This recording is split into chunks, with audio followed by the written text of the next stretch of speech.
এই স্থানটির নাম বীরে মাওনা। মদিনা, মক্কা, তায়েফ এবং খাইবারের অনেকটা মাঝামাঝি স্থানে অবস্থিত, সবার থেকে মাঝামাঝি স্থানে অবস্থিত।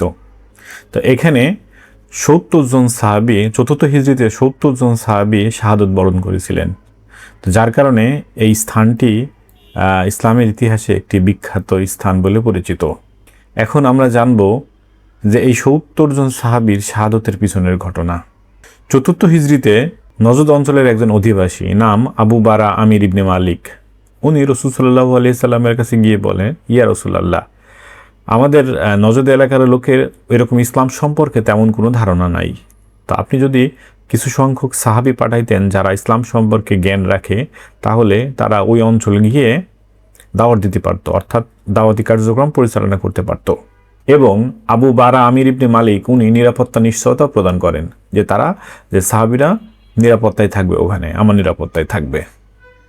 তো রাসূল সাল্লাল্লাহু আলাইহি সাল্লাম এই প্রস্তাবে রাজি হন এবং ৭০ জন সাহাবীকে তিনি নজদ অঞ্চলে প্রেরণ করেন। তো বীরে মাওনা নামক স্থানে যখন আসে, অর্থাৎ এই মদিনা থেকে এই বীরে মাওনা নামক স্থানে যখন আসে, এর আশেপাশে অনেক গোত্র ছিল। এই গোত্রগুলোর নাম হচ্ছে আপনার বনু সুলিম, বনু রিল, বনু জাকওয়ান, বনু উসাইয়া।